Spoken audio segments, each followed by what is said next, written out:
coming up on BCN Today. Jason Kenney announces tuition increases and cuts to civil service jobs. Plus, a seniors residence in Lethbridge dealing with unwanted pests. And a University of Lethbridge alumnus meets with the Pope at the Vatican. We have the details. Your Canada. Your Southern Alberta. Your stories. From our studios in the heart of Lethbridge, it's BCN Today with Jeanette Roche. Hello, and thanks for joining us on this Friday.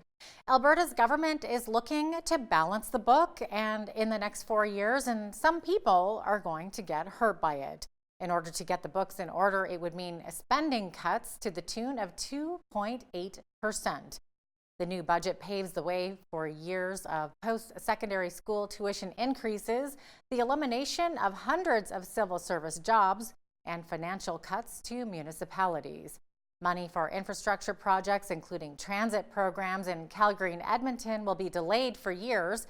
Also affected will be benefit payments like AISH, which will be de-indexed, meaning the amounts will stay the same, but payments won't rise with inflation. Finance Minister Travis Taves says these steps are needed to balance the books by 2023, just before the next provincial election. Even with the cuts, the United Conservative government is still projecting an $8.7 billion deficit this year. Meanwhile, the president of the Alberta Union of Provincial Employees says he's worried about the cuts because public service workers are already spread too thin, and the cuts will affect services that people depend on. Well, we haven't seen the details of it yet, so I've got staff looking through it because we weren't allowed in the lockup either. Normally we are. This is very unprecedented. But what we do know is that there's cuts to public services that our members proudly provide to the people of the province. And these are services that are already under stress because they haven't been filling positions, they haven't been staffing up to the level of demand, and this is going to make it even worse. So our members are getting angry because all they want to do is be able to provide good services to the people of this province, and it's becoming harder and harder to do that. So we're concerned, obviously, about direct layoffs, and we'll be keeping an eye out for where those are. But in the meantime, it's going to get harder and harder on the front lines for our members to provide services. AUPE represents 96,000 frontline government workers, including those in healthcare and post-secondary education. BCN asked legislative reporter Tyler Dawson how tough some of those cuts may be, especially since the Alberta economy has not completely recovered. If the economy doesn't turn around, for example, it's pretty hard to cut your way to balance while the economy continues to do poorly. That's just, frankly, to some extent, I think that's a recipe to lose the next election, no matter what party you are, no matter how popular you are. So this does seem to me something that could come up a little bit later down the road. But for the time being, they are sticking to this line about being disciplined, getting Alberta back on track. And it'll hurt, but if everyone's hurting together, maybe it won't be that bad, I think is the general thrust here. Catch that full interview with Tyler Dawson as he and Hal Roberts discuss how Justin Trudeau and the Liberals can extend an olive branch to Albertans. That's coming up later in the show. Swedish climate change activist Greta Thunberg is going to be the star of today's post-election climate rally in Vancouver. Thunberg attended a similar climate rally in Edmonton last Friday that attracted thousands of people to the Alberta legislature. The Friday climate change protests that the 16-year-old started last year outside the Swedish parliament have grown into a global movement to urge world leaders to take action before it's too late. And speaking of climate change, Green leader Elizabeth May says she sent a letter to Prime Minister Justin Trudeau and the 3 other party leaders outlining how to make progress in the coming session of Parliament. But May says the Greens will not support Trudeau's Liberals in a confidence motion if there's no movement to increase Canada's climate change targets. Canada needs to change our climate target before December 2nd. That is the next negotiation. It's COP25 in Santiago, Chile. And I think it's important to underscore that there is no need for Parliament to meet for Trudeau to remove the Harper target and put in a target that's consistent with science. And the target that works is at a minimum 45% below 2005 by 2030. The Green Party, analyzing that global target, knows that Canada must do more. Our target of 60% is our advice. A constitutional law professor doesn't think a climate change lawsuit being filed today in federal court will succeed. But Lorraine Weinrib says it's a very important case. 15 young people from across the country are filing suit against the federal government, claiming young Canadians disproportionately suffer the effects of climate change. Their lawyers will argue that by contributing to greenhouse gas emissions, the federal government is violating their Charter of Rights to life, liberty, and security of the person. Newly elected Liberal MP Catherine McKenna says she notified police after someone spray painted a vulgar slur on the front of her campaign office in Ottawa. McKenna says it sends the wrong message to the women who worked on her campaign. That someone would do this, like, I don't even have words to describe what kind of person would do this. It's the same as the trolls on Twitter. It needs to stop. That we need to come together as a country and have real discussions about real issues, but doing it in a way without vitriol, without hate, and without anger. I really believe in politics. That is why I do it. That's why I work hard every single day for the residents of Ottawa Centre and on big national issues like climate change. A 40-year-old man has been arrested in Lethbridge in connection with a string of crimes, including a robbery, kidnapping, and assault with a weapon. Corey Ray Williams faces a long list of charges from police. Corey Ray Williams, 40 of Lethbridge, has been charged with kidnapping, attempted kidnapping, assault with a weapon ×2, flight from police, dangerous driving, uttering threats, robbery, attempted robbery, and break and enter to commit theft. He was brought before a justice of the peace for a bail hearing last evening, early this morning, and has been remanded into custody to appear in court October 31st. An exterminator has been brought in after months of bedbug issues at a senior's residence in Lethbridge. The Lethbridge Housing Authority says the tiny insects were found in 2 units at Helmrast Manor, but the tenants did not report it and the infestation continued. Residents have been busy cleaning their units and bagging their belongings as spraying will take place over the next couple of days. The authority is providing 3 meals a day to the displaced residents. The exterminator will return in about a week to confirm if the building is free of bugs. Alberta Health Services says that whooping cough in the South Zone has more than doubled in the past 3 weeks. Just this week, there have been 11 cases confirmed. BCN's Ainsley O'Reilly has more. According to AHS, 4 schools in the South Zone have been impacted. An outbreak has been declared in Tabor and as far as Bow Island. I'm not sure if we deal with things differently. So we have different groups of people. So it could be a community, it could be like a geographic community or municipality, it could be a school setting, it could be a church setting. So we deal with post-secondary setting, right? So we've had cases in post-secondary institutions as well. So every setting is a little bit different how we manage that. The most important thing is to know that whooping cough is here and to protect yourselves and your family. Proper guidance on nutritious food and beverages was discussed at SACPA on Thursday. Guest speaker Heather Mather discussed how some foods can negatively impact our health. The healthy plate is the main concept of the new food guide, and real photos, not cartoon photos, to help people understand it better. And half your plate being vegetables and fruits, and more plant-based proteins are more of the pushes with the new food guide, and drinking water. They're finding Canadians aren't drinking water, so water being your drink of choice. And this is part of the guide too, getting kids involved with cooking. So children learn cooking skills because we find a lot of kids don't know how to cook meals. So that's a big push on the new food guide. And eating as a family too, really trying to make an effort to eat as a family around the table. And those social environments are so important for healthy eating. Mather has been a registered dietitian for the past 22 years and is currently with Alberta Health Services. University of Lethbridge alumnus Dr. Austin Martin is a man who received the Order of Canada and previously met with Pope John Paul II. He's been rewarded for his work with schizophrenia patients like himself. Most recently, Martin and his wife accepted the Order of St. Sylvester. On November 6th, they will be heading to the Vatican for a personal meeting with Pope Francis. Martin says he could not do any of it without his unshakable faith.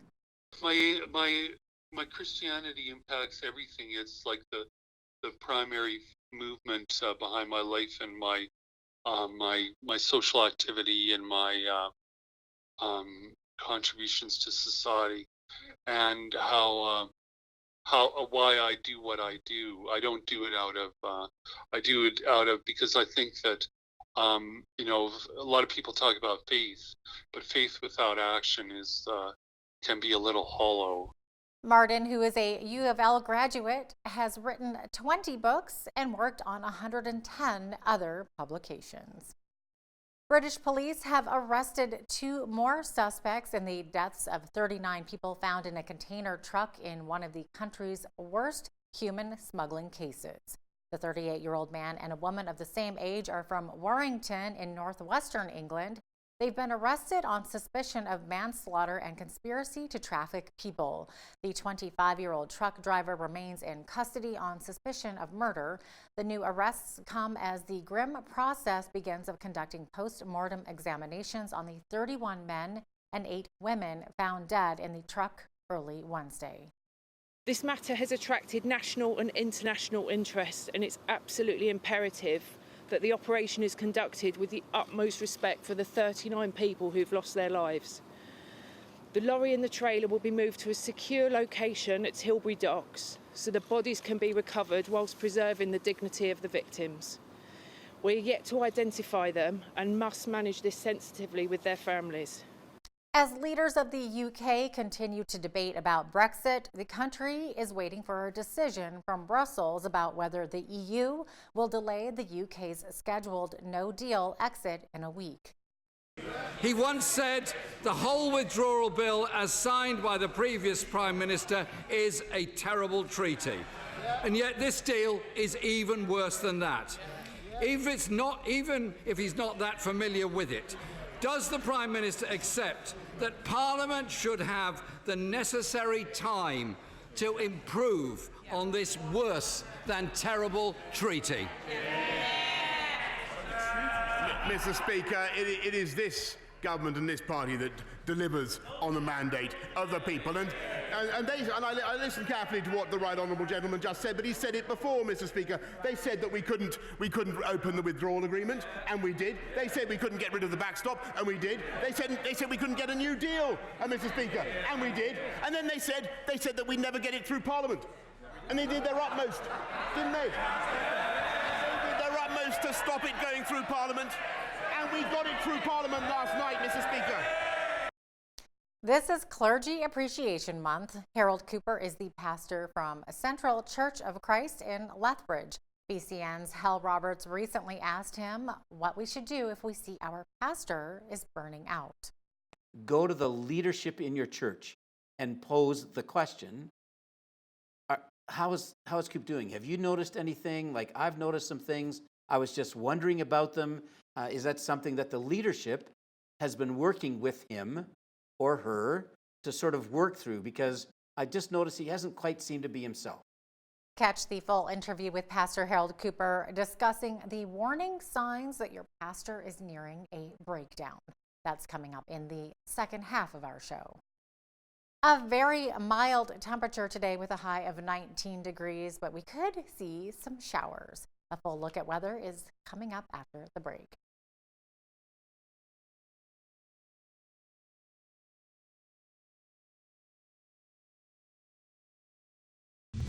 Welcome back. Here's a look at our weather highlights for Lethbridge. Today we could see a chance of showers, but look at that temperature. We could also reach close to 20 degrees. The high today is 19 and hopefully we see it.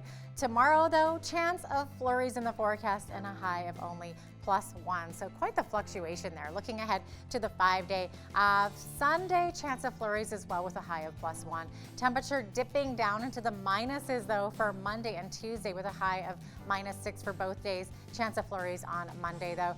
Sunshine for the rest of the week, Tuesday, Wednesday, Thursday, and highs of +10 and +9 on Wednesday and Thursday. So hopefully we will see that come back soon.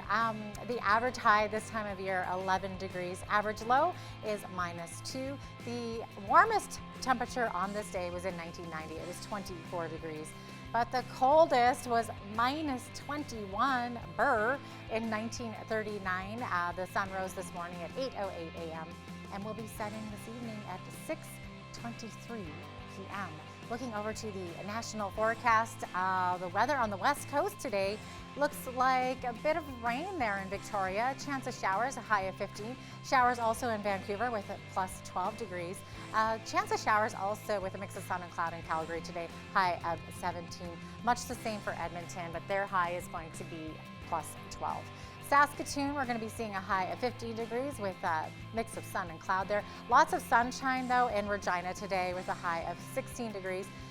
Lots of sunshine also in Winnipeg, and their temperature is going to be +10. Finally, Winnipeg will see some double-digit temperatures there after everything that they've experienced lately.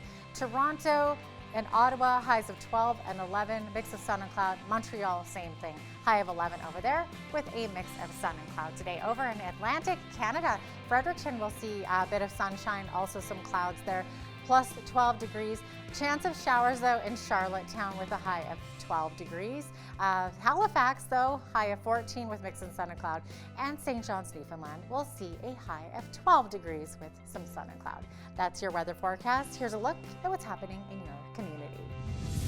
Here's your Bridge City News Community Calendar. Looking for a fun place where you and your kids can play? Come for a fun family night Thursday evenings from 4:30 to 6:30 p.m. to the Family Center in downtown Lethbridge. Me and My Family promotes learning through play and provides a safe place for kids to explore through physical activity, imagination, and creativity. For more information, visit famcenter.ca. Celebrate Recovery is a Christ-centered recovery program for any hurt, hang-up, and habit. This group meets Friday nights at the Park Meadows Baptist Church. The evening begins at 6 p.m. with supper and follows with an opportunity to share and connect with others in small groups. For more information, visit celebraterecovery.ca.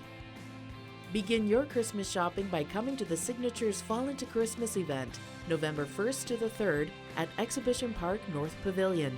Browse this unique handmade marketplace featuring works of over 100 artists, artisans, makers, and designers from coast to coast. Admission is $5. Those 17 and under can enter for free. For more information, visit fallintochristmas.com. And that's your Bridge City News Community Calendar. Well, we've all done it, and it hurts just thinking about it. I'm talking about stubbing your toe. Today's daily life hack will help ease the pain a bit. The next time you stub your toe or get a cut, look away. The body oftentimes associates pain with sight. Be sure to let us know if you find out if this hack also works when stepping on Lego. And that's been your daily life hack. There are plenty of comebacks to the silver screen, including a post-Wizard of Oz Judy Garland and a well-known Disney lion. Here's Len Binning with another Movie Mill Minute.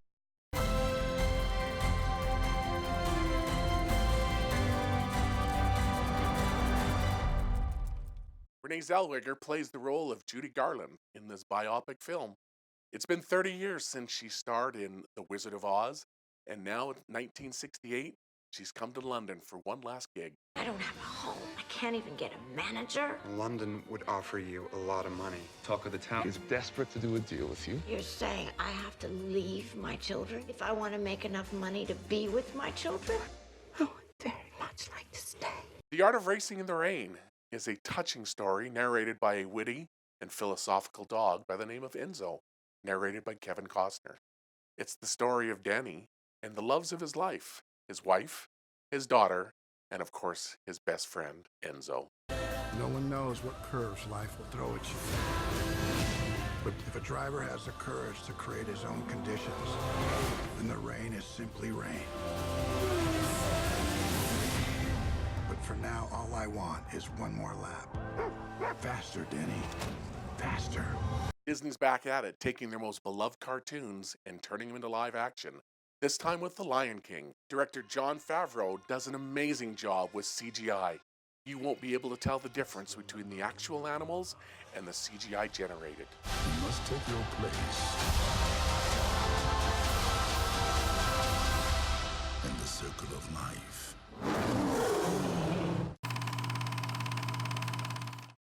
We just observed World Polio Day on October 24th, which is a day when thousands of Rotarians around the world hold fundraisers and events to recognize our progress in the fight to end polio.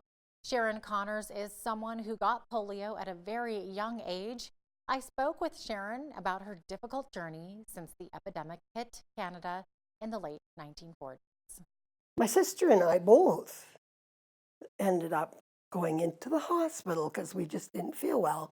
Sharon Connors remembers back to a time when she was 10 years old and became afflicted with a virus that still affects her physically to this day. Gradually, the virus led to paralysis. 10-year-old Connors was one of the 11,000 people in Canada afflicted with polio during the epidemic of the late 40s and early 50s. Then they put us on the stretcher on the tables, and then the physiotherapy started. Oh, that was painful. And although a vaccination for polio was found a few years later, it was too late for Connors. There were parts of me that didn't get strong again. So I have residual paralysis. Connors has been in this wheelchair for the past 10 years because of her post-polio residual syndrome, but she still considers herself lucky. Other people that have had it at the same time I did have not had as good a recovery as me. The polio virus is spread from person to person, typically through contaminated water.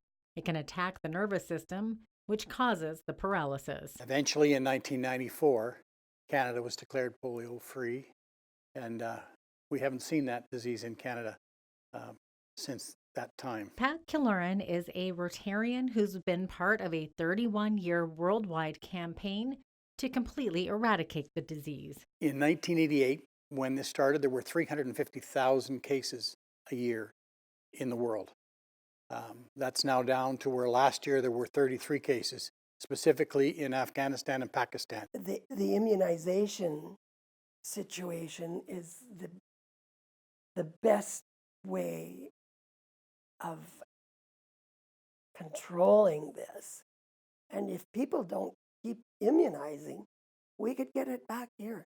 We don't eliminate the disease from the world, it'll be back. And in 10 years, if we stop now, in 10 years, they estimate there'll be 200,000 cases a year in the world. For Bridge City News, I'm Jeanette Roche. So how will those budget cuts affect Albertans? Tyler Dawson, who is the Alberta correspondent with the National Post, gives us his thoughts coming up right after the break.